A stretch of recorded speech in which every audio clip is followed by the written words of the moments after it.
I undrer jer nok over, hvorfor jeg står her med plastikbolde op til knæene. Men grunden til det er, at jeg står midt i et eksperiment, hvordan man kan opleve på egen krop, hvordan det er at leve med Parkinsons sygdom. De 70.000 bolde, der er her i lejligheden, illustrerer, hvor svært det kan være at gå rundt, hvis man er ramt af Parkinson, og så derfor har stivhed i kroppen. Men der er mange andre ting her i lejligheden, som vi lige skal kigge på. Hvis man er Parkinson-ramt, kan det være svært bare at sætte en sikkerhedslås på.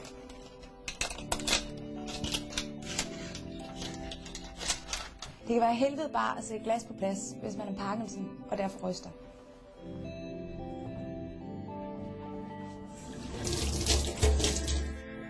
Vandhævnen her ser måske sjov ud, men har man Parkinson derfor svært ved at koordinere sine bevægelser, sker der tit uheld.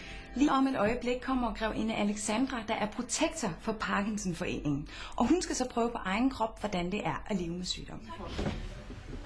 Goddag. Se her.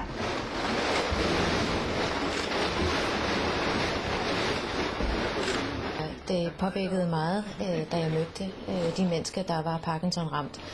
Hvordan det greb ind i deres livsstil og de smerter og lidelser, de havde. Så jeg synes, det var meget vigtigt for mig at hjælpe med at sætte fokus på denne sygdom.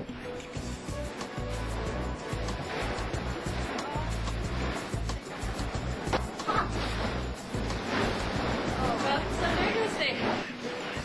Skal jeg prøve at skænke? Prøv. Kan man åbne uden at brænde hænderne? Godt.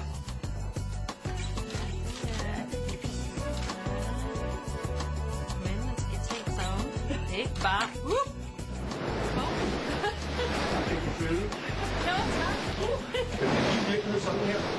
Sådan er det i virkeligheden, ja.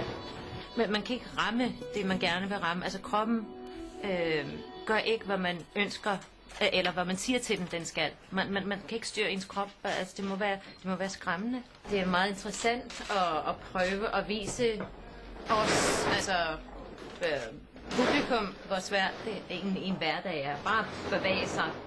Det er en lille lejlighed, og det har taget lang tid at komme rundt. Der har været nogle besværlige ting. For eksempel er der nogle hylder, hvor tingene er skåret. Altså der er nogle små hule, hvor tingene er skåret ud i pap, hvor man skal prøve at stikke hånden ind og hive dem ud. Og det er så for at prøve at vise os, hvor besværligt det kan være, når man ryster helt vildt.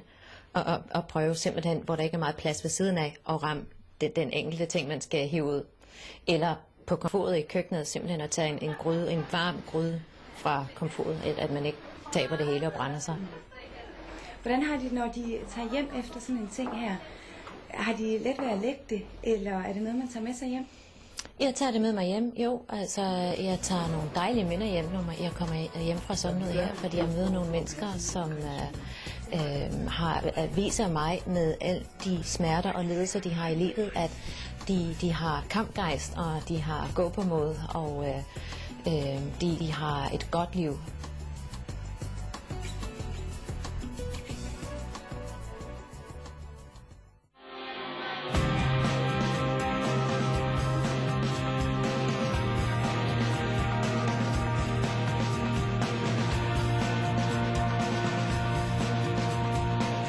Det er i dag International Parkinson-dag, og i den anledning har Dansk Parkinsonsforening spredt 70.000 plastikbolde ud på gulvet i en lejlighed på Amager.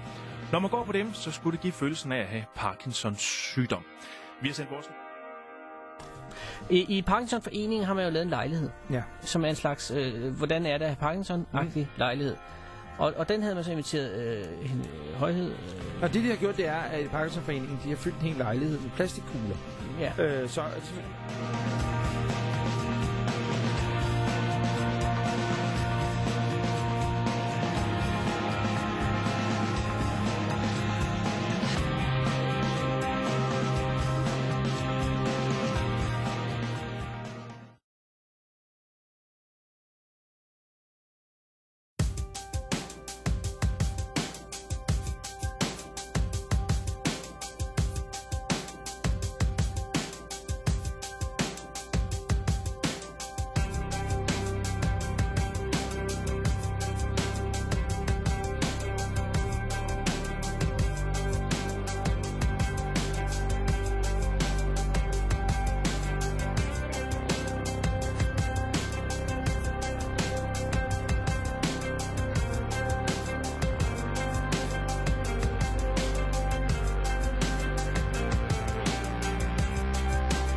Altså det eneste, man sådan vidste, det var noget med, at man går og ryster enormt meget. Jeg vidste faktisk ikke, det kom bag på mig, at man også sådan gik så dårligt. Jeg troede egentlig bare, at det sådan, man ser folk det sådan, så man ryster, man kan ikke holde på noget og sådan noget, men sådan det vidste jeg ikke. Jeg synes, det er en rigtig god måde. Det er meget, det er jo meget involverende selvfølgelig, fordi man får lov til at prøve det selv. Altså det er meget overraskende, og det er netop også måske ikke en sygdom, man ved så voldsomt meget om, når man kender nogen, der har det. Så det at få lov til at prøve det selv, det giver selvfølgelig en ret stor oplevelse. Altså det var rigtig ubehageligt det der med at gå, fordi man hele tiden skulle have fat i et eller andet. Og også, man kunne se, når man skulle tage ting ud fra hylderne og sådan noget. Altså det er jo sådan noget med, at man skal stå og nærmest, man skal have dem ud af en labyrint. Det kunne jeg forestille mig, det var meget ubehageligt.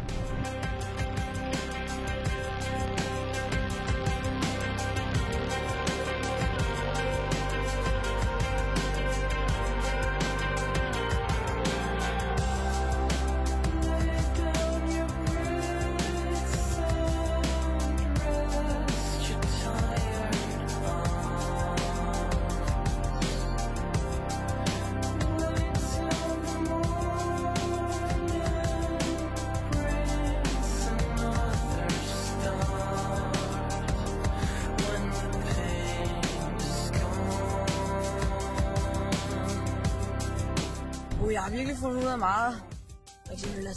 Men når man lægger sin hoved ned, så er det ligesom, at man sidder på en sten. Og tingene er svært for ud. Og balancen er svær, fordi alle de kugler rundt om, det skal forestille en, der har Parkinson, bare sidder og svimle. Det er nok hårdt at have Parkinson. Altså, nu ved jeg, hvordan det er at have Parkinson. Jeg har bare hørt om det, nu ved jeg, hvordan det er, og det er virkelig hårdt. Det er helt vildt besværligt. Altså, man går helt skævt, man kan ikke sætte sin fod ordentligt, uden at man er bange for at falde. Meget besværligt. Jamen, man har lært meget, og der var rigtig